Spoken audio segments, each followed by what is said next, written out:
Hey there, humans! My name's Scott, aka Kill or Be Killed. And today we're gonna do a thing. So I watch a lot of movies because I have absolutely no social life to speak of. And sometimes there's some movies that I watch that I feel like I should talk about, but they don't really deserve a full singular review. Or let me rephrase that.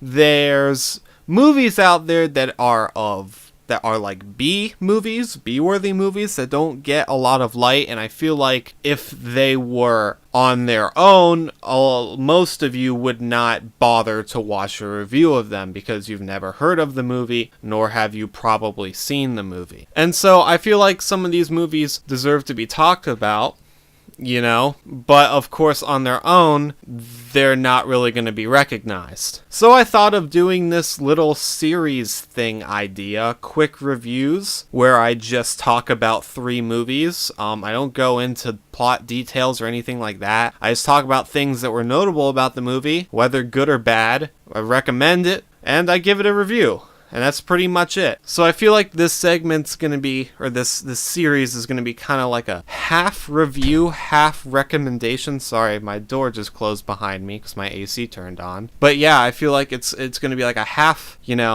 review, half recommended kind of recommendation kind of series, if you know what I mean. So yeah, that's pretty much it. Let's just jump into this thing. So, the first movie we're going to be reviewing is Let's Be Evil. So first off, really dumb title.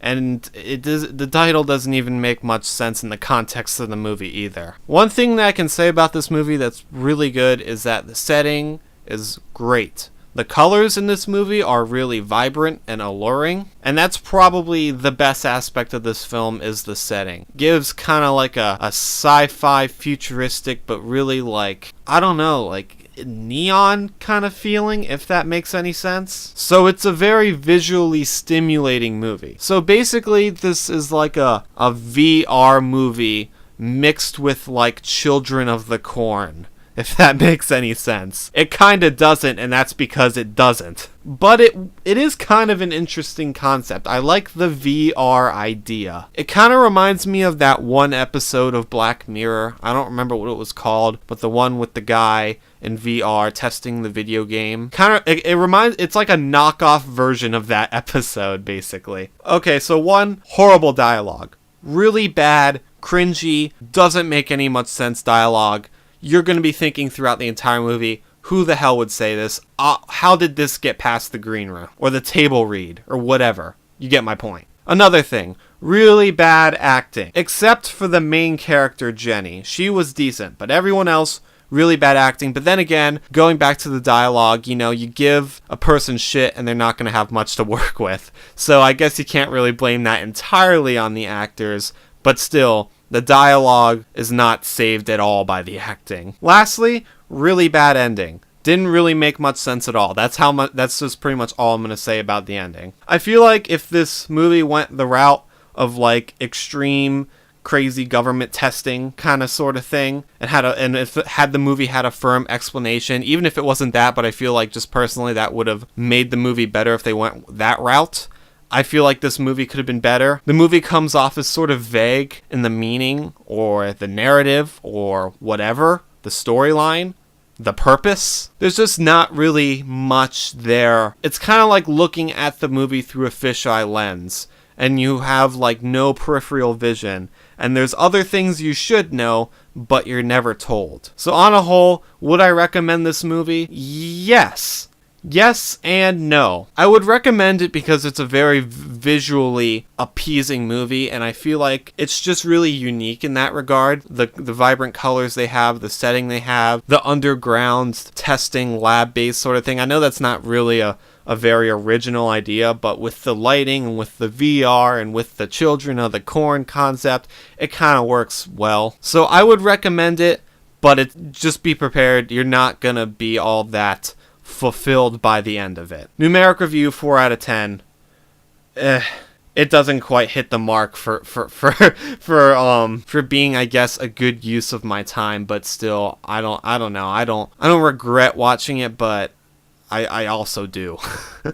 So next up, we got The Eyes of My Mother. Now this movie was really, really cool. I have not experienced a movie like this, and probably ever, to be honest. The only movie I could kind of equate to it, but even still, I don't know. I was thinking like A Girl Walks Home Alone at Night. That kinda, but still not really. The only thing that they really have in common is that the dreary black and white nature of it. And most, if not all, of this movie is shot in black and white. I think there's definitely some color portions. I know the very beginning of this movie, The Eyes of My Mother, is shot in black and white, which normally nowadays I think that's kind of like, you know, like just to make it quirky, just to make it artsy sort of thing in a lot of movies. It's kind of like a hipster fad to make, you know, indie movies seem like more brilliant than they actually are, or more, I don't know, more artsy than they actually are. But for this movie in particular, I think that the black and white works very, very well. Just because the movie is so dreary and so depressing as it is. Basically, the movie is the story of how a young girl turns into a serial killer via the circumstances in her life that traumatized her and turned her into this monster. I'm not going to go much further into it than that, but it's a really, really cool movie, I will say that. The casting and the acting is phenomenal in this movie. It's also worth noting that a good portion of this movie is in Portuguese, so if subtitles aren't really your thing, I guess you're kind of out of luck. Regardless, this movie had a really original concept. I thought that specifically the acting and the casting for the main character, God, I can't remember her name. Francesca, that was the main character's name, whatever. I thought she was perfect for the role. That actor was perfect for the casting. The acting was perfect. I thought that was one of the main bright spots of this movie. But honestly, this entire movie is kind of a main bright spot. I don't really have anything wrong with it. I mean, it's dreary, it's depressing. You know, if you're not in the mood to watch a serial killer essentially being formed in front of your eyes, then yeah, you're not gonna like it. But if you're into that kind of stuff, the dreary atmosphere, the black and white, you know, depressive emotions in the film, you will love this movie. I'm giving it a 9 out of 10, and I'm absolutely recommending it. And our final movie for this quick reviews episode is Comforting Skin. Now, first off, I have to address that when I first saw this movie, when I saw the title and the summary, I thought this thing was going to be cheesy beyond belief. But as someone who has nothing else better to do, I checked the reviews. And the reviews seemed to indicate that this thing wasn't a total cheese fest, and the critiques that were there, or the critics that were there, weren't really bashing on it for its unoriginality or its cliche, cheesy, just bleh, Vomitville nature of it. So I decided to give it a shot, and I'm really glad I did. First off, great casting. Unbelievable casting, even better than The Eyes of My Mother. The casting in this movie in Comforting Skin is one of the pinpoint great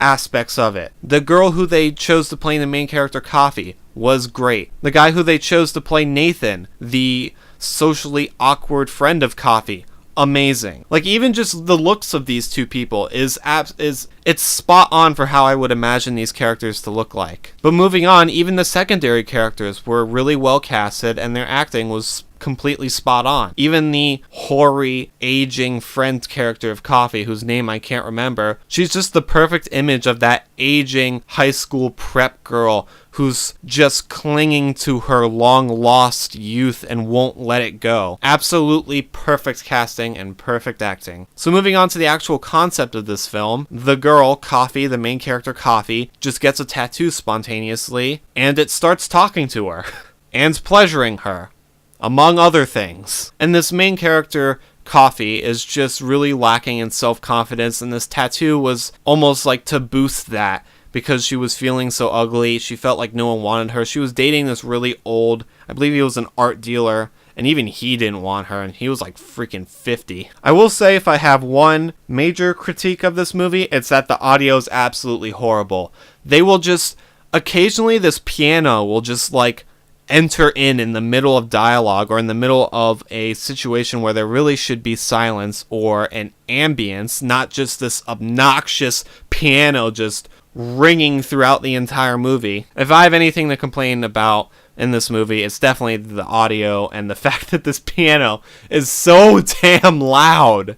The movie is also slow. If you're not a fan of slow movies, or if you get bored quickly, or in general just slow movies aren't your thing, yeah, you're probably not going to enjoy this movie. It is a little bit slow. It is a little bit building. But then again, it's a drama, and it's a drama about egoism and self-confidence and all that good stuff. So I feel like the fact that it is slow actually lends itself, because then you get to kind of connect with these characters and understand what they're feeling and where they're coming from. And again, going back to the concept of this film, it is strange, and I thought it was really cheesy. The summary made this concept seem very cheesy. I mean, a talking tattoo. I mean, how dumb is that? Along with the name, with the title, Comforting Skin. It sounds dumb, but it is really executed absolutely perfectly. It's not dumb, it's not cheesy. It's actually really, really original and really smart, actually, how they kind of make this work, because it's not talking how you think it's talking. It's more manipulative. It's more controlling. It's more taking over this girl with absolutely no self-confidence. You know, this tattoo is almost like just a person taking advantage of someone who does not have the mental fortitude to understand right from wrong in a situation where they have not been loved, but now they are finally loved and recognized. I mean, that's really what this stems from. In the very beginning, this girl is not recognized. The only person that recognizes this girl is Nathan, and he's this socially inept person that can't really convey his feelings, so that doesn't really fulfill her on a friendship or sexual or companionship level. So she's just completely devoid of all happiness. She gets this tattoo, starts talking her and loving her, and of course she hasn't been talked to or loved to for real or in the specific way that she's looking for. And because of that, this tattoo sees an opportunity to manipulate this girl and persuade her and control her, essentially. So this movie kind of has a take on egoism and self-image, at least in my eyes. It could also just be, you know, a movie on general insanity. You know, the comings of schizophrenia or something like that. And I feel like this movie is very open to interpretation. I feel like the puzzle pieces are there, but the last few pieces are missing, which normally is a bad thing. Usually that's a critique of a movie, that it doesn't finish its thought. But in this movie's case, I think it actually lends itself to the audience to fill in that puzzle yourself. And it has the perfect balance of enough puzzle pieces, but enough missing puzzle pieces to really kind of fulfill the viewer, but also leave it up to them to finish the story, or at least to finish the meaning of the story. So personally, I view the movie as a take on egoism and self-image and self-confidence and manipulation and all that jazz. But someone else might look at it as just general insanity, watching someone completely devolve because of certain circumstances where they're not loved, or, you know, they're not appreciated, kind of taking on that humanitarian aspect of psychology. But regardless,